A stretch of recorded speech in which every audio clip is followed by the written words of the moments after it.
Students, आज की जो क्लास है हमारी क्लास 2 है, एनिमल किंगडम पर बेस है। तो ये जो क्लास है वो सभी क्लासेस के लिए बेनिफिशियल होगी, जैसे 9 to 12 एंड BSc MSc। तो चलिए स्टार्ट करते हैं आज की क्लास। जो एनिमल किंगडम है आपको बताया था कि सारे किंगडम्स के लिए टोटल जो हमारे किंगडम्स हैं वो 5 किंगडम्स हैं। ओके, तो आज हम आगे पढ़ेंगे इसके लिए, और पिछली क्लासेस में भी हमने इसको डिस्कस कर लिया था। इस क्लास में भी, स्पेशली इस क्लास में हम एनिमल किंगडम के बारे में डिस्कस करेंगे। तो इसमें जो एनिमल किंगडम है हमारा, जब हमारे जो 5 किंगडम क्लासिफिकेशन है वो हमारा RS विटेकर ने 1969 में दिया था। तो ये जो एनिमल किंगडम है ये भी हमारा RS विटेकर 1969 ने दिया था। ठीक है, इसके बाद 5 किंगडम क्लासिफिकेशन वो कौन से हैं जिनमें जो किंगडम एनिमिलिया आता है। तो टोटल हमारे 5 किंगडम हैं। एक तो मोनेरा है आपका, आप इसमें स्क्रीन पर देख सकते हैं मोनेरा, उसके बाद प्रोटिस्टा है, फंजाई, प्लांटी, और इसके बाद एनिमिलिया शो हुआ है। ओके, इसके बाद हम नेक्स्ट बढ़ते हैं। नेक्स्ट आप स्क्रीन पर देख सकते हैं कि प्रोटिस्टा, मोनेरा और फंजाई, प्लांटी, एनिमिलिया में कौन कौन से एनिमल्स यहाँ पर शो हो रहे हैं। यहाँ पर पिक्चर के माध्यम से आपको शो कराया गया है। जैसे कि यहाँ पर देख सकते हैं मोनेरा आपका कहाँ पर शो हो रहा है। मोनेरा यहाँ पर बैक्टीरिया वाला, ये जो बैक्टीरिया वाला है इसमें आप ये जो एक मोनेरा किंगडम के एनिमल हैं बैक्टीरिया।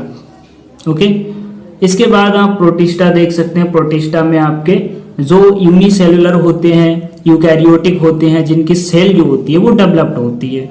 हमने जो मेन अंतर था इनमें, टोटल 5 किंगडम में जो अंतर थे कि मोनेरा में किस तरह के जीव आते हैं, प्रोटिस्टा में किस तरह के आते हैं, फंजाई में, प्लांटी में, एनिमल, ये सब पिछली क्लास में हमने डिस्कस कर लिया था। वहां जाकर आप इसको डिटेल में देख सकते हैं, पढ़ सकते हैं। ओके, इसके बाद यहाँ पर आप देख सकते हैं फंजाई, जो हम एडिबल में जैसे कि मशरूम लेते हैं, मशरूम खाते हैं, खाने वाली होती है, तो वो हम एक फंजाई का रूप है। ओके, इसके बाद प्लांटी यानी पेड़ पौधे जिसमें आते हैं, एनिमल जो हमें अभी मतलब हमारे आसपास हैं, जो हमें दिख सकते हैं। ओके, ये सब हमारे एनिमल्स में आते हैं। ओके, ये विजिबल होते हैं। बाकी ये जो प्रोटिस्टा के और मोनेरा के जो एनिमल्स होते हैं वो हमें प्रॉपर विजिबल नहीं होते हैं, वो भी नग्न आंखों से। इसके लिए हमें माइक्रोस्कोप की हेल्प लेनी पड़ती है। ओके, इसके बाद नेक्स्ट हम बढ़ते हैं किंगडम एनिमिलिया के, जो इसको हमने कितने पार्ट में डिवाइड किया है। सबसे पहले किंगडम एनिमिलिया को हमने नॉन कॉर्डेटा में रखा है, और सेकेंड हमने कॉर्डेटा में रखा है। Okay, chordata and non chordata and chordata, okay, इन में डिवाइड किया। इसके बाद हम नेक्स्ट आपके लिए बताते हैं कि नॉन कॉर्डेटा को कितने पार्ट में डिवाइड किया है। नॉन कॉर्डेटा को भी हमने लोअर नॉन कॉर्डेटा और हायर नॉन कॉर्डेटा में डिवाइड किया है। तो अब देखेंगे कि इसमें कौन कौन से लोअर नॉन कॉर्डेटा में कौन कौन से फाइलम आते हैं। उसके बाद हम हायर नॉन कॉर्डेटा में देखेंगे कौन कौन से फाइलम आते हैं, फिर कॉर्डेटा में देखेंगे। ओके, तो लोअर नॉन कॉर्डेटा में जो हमारा फाइलम है वो हमारा प्रोटोजोआ फाइलम है। सेकंड हमारा पोरीफेरा, इसमें स्पंज होते हैं। थर्ड हमारा सिलेंट्रेटा एंड नाइडेरिया। फोर्थ हमारा टीनोफोरा एंड फिफ्थ प्लेटीहेलमिंथेस, जिसमें फ्लैट वर्म होते हैं, चपटे कृमि होते हैं। एंड सिक्स हमारा जो होगा वो एस्क्लेहेलमिंथेस यानी राउंड वर्म, गोल कृमि, जिसमें पाए जाते हैं। इसके बाद हम नेक्स्ट बढ़ते हैं। नेक्स्ट हमारा हायर नॉन कॉर्डेटा में। हायर नॉन कॉर्डेटा में कौन कौन से फाइलम आते हैं वो यहाँ पर बताए गए हैं। सबसे पहले एनेलिडा, जो सेगमेंटेड जिसकी बॉडी होती है यानी खंड युक्त होती है। 8 हमारा आर्थ्रोपोडा, आर्थ्रोपोडा के सदस्य होते हैं, मेंबर्स। ओके, एनिमल्स पाए जाते हैं। इसके बाद जैसे आर्थ्रोपोडा में हमारे जैसे मच्छर हो गया, मक्खी हो गया, इस तरह के। ओके, 9 हमारा मोलस्का। मोलस्का में सॉफ्ट बॉडी एनिमल होते हैं, जिनकी बॉडी जो होती है वो मुलायम होती है। जैसे हमने देखा है पाइला होता है, पाइला आपको इजिली जो है नदी किनारे या रेतीली ज़मीनों में मिलता है, यानी नदी के किनारे पानी में ही मिलता है मोलस्का। ओके, तो उसकी जो बॉडी होती है, अंदर जो कीड़ा होता है उसके, वो बहुत ही सॉफ्ट होता है, मुलायम होता है।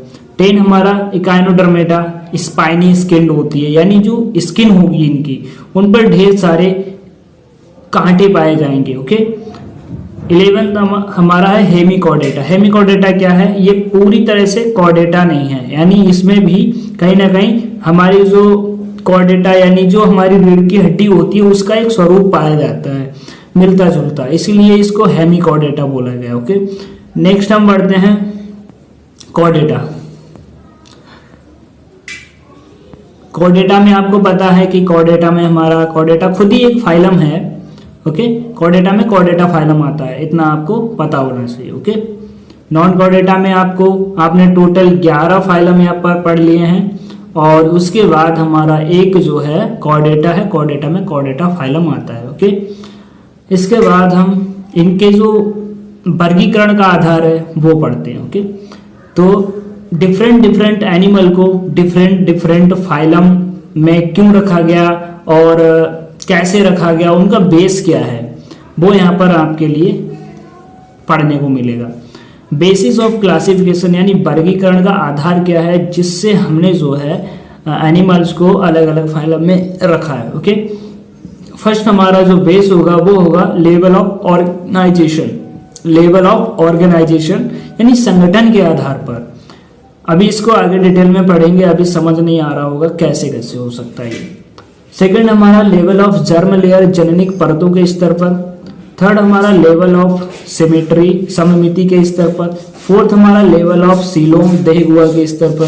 फिफ्थ हमारा लेवल ऑफ बॉडी प्लान यानी शारीरिक संरचना के स्तर पर। एंड फिफ्थ हमारा हो जाएगा, फिफ्थ हो गया। सिक्स हमारा होगा लेवल ऑफ डाइजेशन पाचन तंत्र के स्तर पर। सेवेंथ हमारा होगा लेवल ऑफ सर्कुलेशन परिसंचरण के स्तर पर। एंड 8 हमारा जो होगा वो लेवल ऑफ रिप्रोडक्शन यानी जनन अंगों के स्तर पर। ओके। तो ये था हमारा वर्गीकरण का आधार, यानी टोटल आपके 8 आधार हैं जिनके आधार पर एनिमल्स को अलग अलग फाइलम में रखा गया है। बात करते हैं फर्स्ट लेवल ऑफ ऑर्गेनाइजेशन की। इसमें क्या है कि जो प्रत्येक हमारा फाइलम है उसको डिफरेंट उसमें जो होता है बॉडी का एक लेवल होता है। जैसे प्रोटोप्लाज्मिक लेवल किस में पाया जाता है? प्रोटोजोआ में पाया जाता है। सेकंड हमारा सेलुलर लेवल की जो बॉडी होती है पोरीफेरा फाइलम में पाई जाती है। इसके बाद टिश्यूज की जो होती है टिश्यूज लेवल की बॉडी वो सिलेंट्रेटा में और टिनोफोरा में पाई जाती है। फिर उसके बाद आता है ऑर्गन लेवल का। ऑर्गन लेवल की जो बॉडी होती है प्लेटीहेलमिन्थेस में पाई जाती है। इसके बाद ऑर्गन सिस्टम लेवल की एस्क्लेहेलमिन्थेस से कॉर्डेटा तक इन फाइलम के जीवों में पाई जाती है। ओके। तो ये लेवल आपको भले ना समझ आया हो, यहाँ पर थोड़ा यहाँ पर पिक्चर्स के माध्यम से आपको बताया गया है कि ये सब क्या है, लेवल क्या है, टिश्यूज लेवल क्या है, सेलुलर लेवल क्या है, प्रोटोप्लाज्मिक लेवल क्या है, ऑर्गन लेवल क्या है, ऑर्गन सिस्टम लेवल क्या है। यहाँ पर आपको पूरा यहाँ पर समझाऊंगा मैं, टेंशन मत लीजिए। तो सबसे पहले आपको बॉडी में आपका एटम, ठीक है, उसके बाद कंपाउंड और मॉलिक्यूल ये बनते हैं, ऑर्गेनेल बनते हैं। फिर हमारे सेल का जो होता है निर्माण होता है। उसके बाद टिश्यूज बनते हैं, सेल से मिलकर हमारा टिश्यूज बनता है। टिश्यूज के बाद ऑर्गन बनते हैं। ऑर्गन मतलब टिश्यूज जो होते हैं वो आपस में जुड़ कर क्या बनाते हैं? ऑर्गन बनाते हैं। ऑर्गन के बाद जब ऑर्गन हमारे बन जाते हैं तो वो ऑर्गन मिलकर हमारा एक ऑर्गन सिस्टम बनाते हैं, ठीक है, अंग तंत्र बनाते हैं। अंग तंत्र के बाद हमारा एक ऑर्गेनिज्म बन जाता है। जैसे यहाँ पर पिक्चर के माध्यम से आपको बताया गया एटम और मॉलिक्यूल। इसके बाद आपका यहाँ पर मॉलिक्यूल ही है आपका मैक्रो मॉलिक्यूल, मतलब छोटे छोटे एटम मिलकर मॉलिक्यूल बनाते हैं, मॉलिक्यूल मिलकर मैक्रो मॉलिक्यूल बनाते हैं। उसके बाद आपका एक ऑर्गन बन जाता है, ठीक है, ऑर्गेनेल बन जाता है। उसके बाद ऑर्गन जो होता है वो सेल में डेवलप हो जाते हैं, मतलब छोटे छोटे सेल में ऑर्गन पाए जाते हैं। आपने देखा होगा सेल का जब आप पिक्चर देखेंगे उसमें ऑर्गन पाए जाते हैं, ऑर्गेनेल पाए जाते हैं।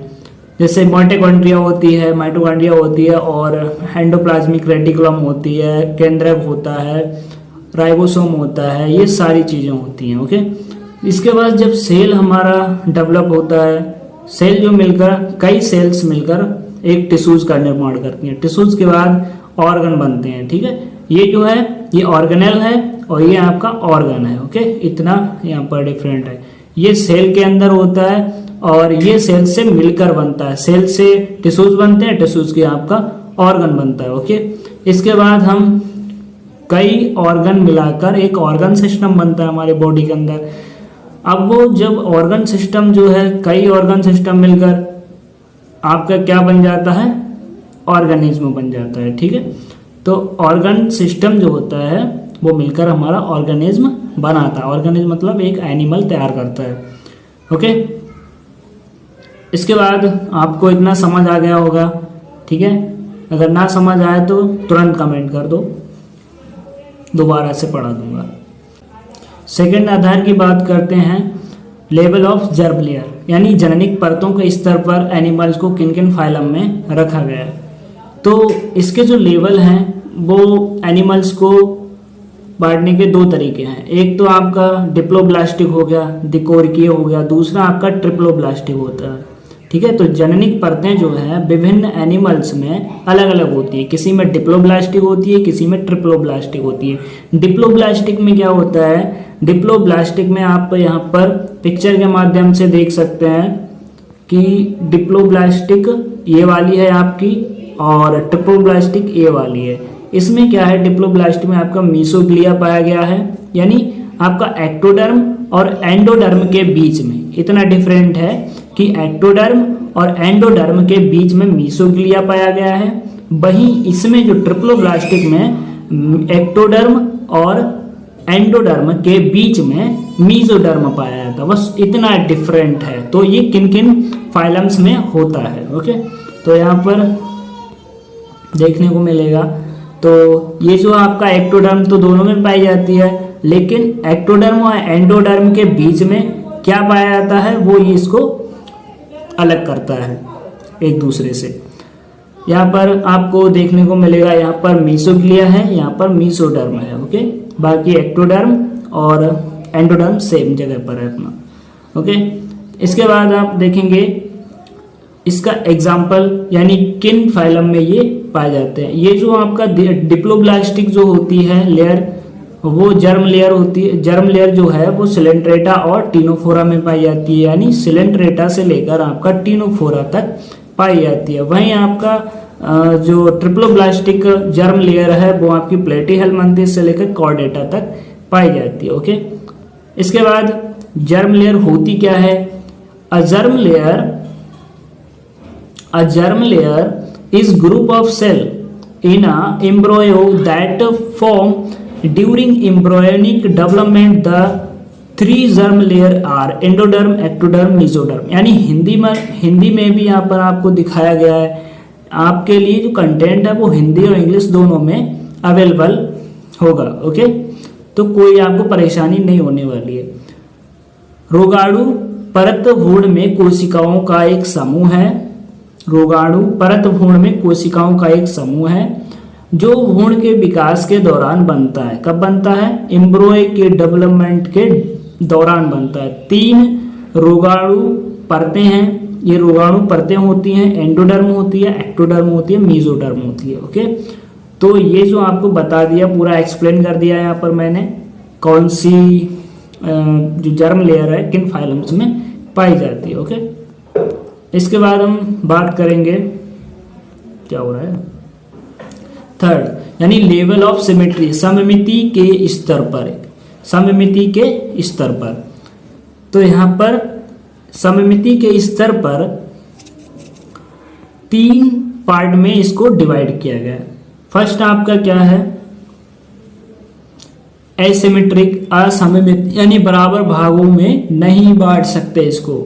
ये किस में होता है, पोरीफेरा में होता है। यानी पोरीफेरा में आपको बताया था कि स्पंज लाइक एनिमल्स पाए जाते हैं। तो आपका स्पंज यहाँ पर देख सकते हैं, हाइड्रा होता है। ओके, पोरीफेरा में यहाँ पर आप देख सकते हैं। इसको अगर किसी तरफ से काटेंगे तो ये बराबर नहीं होगा। ओके, हाँ, अभी कैसे बराबर कटेगा वो आगे एक्सप्लेन करेंगे। रेडियल सिमेट्री, अरीय सममित, केंद्रीय अक्ष से काटने पर बराबर भागों में बट जाएगा। केंद्रीय अक्ष से काटने पर बराबर भागों में बट जाएगा। जैसे हमारी इकाइनोडर्मेटा की जो स्टार फिश है उसको अगर हम सेंटर से काटें तो वो बराबर पार्ट में डिवाइड हो जाएगी। यहाँ पर रेडियल सिमेट्री शो हो रही है, यहाँ पर आप देख सकते हैं। ठीक है, तो इस टाइप से इसका एक ट्रिक है कि ये किन किन एनिमल्स में, किन किन फाइलम्स में पाई जाती है। कुछ में अपवाद भी होता है, अभी उसको एक्सप्लेन करेंगे। तो आप ऐसे याद कर सकते हैं, शीला, टीना, लीना, तारा, रेड्डी। शीला, टीना, लीना, तारा, रेड्डी। शीला से आपका सिलेंट्रेटा, सिलेंट्रेटा जो आपका फाइलम है उसमें सभी एनिमल्स में रेडियल सिमेट्री पाई जाती है। वहीं टीना यानी टीनोफोरा, टीनोफोरा के जितने भी एनिमल्स हैं उनमें रेडियल सिमेट्री पाई जाती है। इसके बाद लीना यानी ल्यूकोसोलेनिया, पोरीफेरा। ल्यूकोसोलेनिया एक एनिमल है और ये कोई आपका फाइलम नहीं है। जो पोरीफेरा में, पोरीफेरा के फाइलम में पाया जाता है ल्यूकोसोलेनिया, उसमें रेडियल सिमेट्री पाई जाती है। वहीं स्टारफिश आपका जो होता है, तारा से मतलब तारा स्टारफिश, स्टारफिश जो होती है वो इकाइनोडर्मेटा में पाई जाती है। वहीं रेडी, रेडी मतलब रेडियल सिमेट्री पाई जाती है। इसके बाद इकाइनोडर्मेटा जो होता है उसमें स्टारफिश का जो अपवाद है, इकाइनोडर्मेटा का जो लार्वा होता है आपका उसमें बाइलेटरल होती है, एंड इकाइनोडर्मेटा का जो एडल्ट होता है उसमें रेडियल होती है। इसका भी अपवाद है। ठीक है, हाँ, ये मोलस्का, मोलस्का में होता है, मोलस्का में भी रेडियल सिमेट्री होती है, लेकिन किसमें, गैस्ट्रोपोडा क्लास में होती है। किसमें होती है, मोलस्का का जो गैस्ट्रोपोडा क्लास होता है उसमें बाइलेटरल होती है। कैसी होती है, बाइलेटरल होती है। और पाइला स्नेल वक्रण के कारण असममित होती है, यानी वह घुमावदार होता है। स्नेल में आपने देखा होगा, पाइला में देखा होगा, घोंगा वगैरह देखा होगा, तो उसमें क्या है, वक्रण के कारण असममित होती है, बराबर नहीं होती। ठीक है, इसके बाद हम बात करेंगे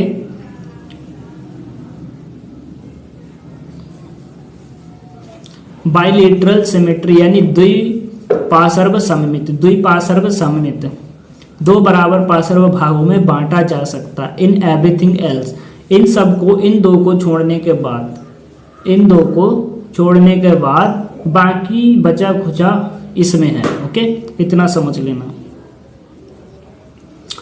अगर आपको समझ आ रहा है क्लास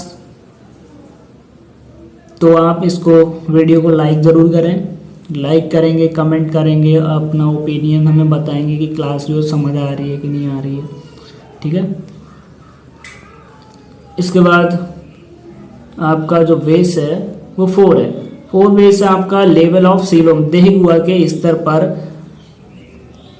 किन किन फाइलम में किस किस एनिमल को रखा गया। What is coelom? Coelom is a fluid-filled cavity found in many living things. It's located between the intestinal system and the body wall. The coelom is the main body cavity in several animals. अब हम इसको हिंदी में भी देखते हैं। coelom एक तरल पदार्थ से भरी गुहा है। गुहा मतलब कैविटी, जहाँ पर कैविटी मतलब खाली स्थान होता है, और वहाँ पर जो होता है क्या भरा है, इसमें तरल पदार्थ भरा है उस कैविटी के अंदर, जो कई जीवित चीज़ों में पाई जाती है। किस में पाई जाती है, कई जीवित लिविंग चीज़ों में पाई जाती है। ठीक है, ऑर्गेनिज्म पाई जाती है।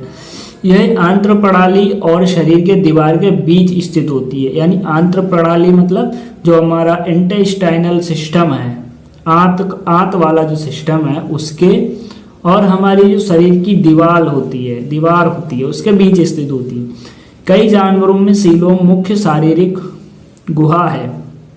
कई में क्या होता है, कई जानवरों में सीलोम मुख्य शारीरिक गुहा है, यानी वही शरीर है उनका, जो सीलोम है वही शरीर है। ओके, तो फंक्शन क्या होते हैं, coelom is known as a body cavity. ये कैसे जानी जाती है, यहाँ पर आपको शो हुआ है, यहाँ पर दिखाया कि coelom is a known as a body cavity. Coelom जो है बॉडी कैविटी के नाम से भी जानी जाती है। इसके बाद फंक्शन आपको बता दें इसका क्या होता है। प्रोटेक्टिंग इंटरनल ऑर्गन यानी आंतरिक अंगों की रक्षा करता है।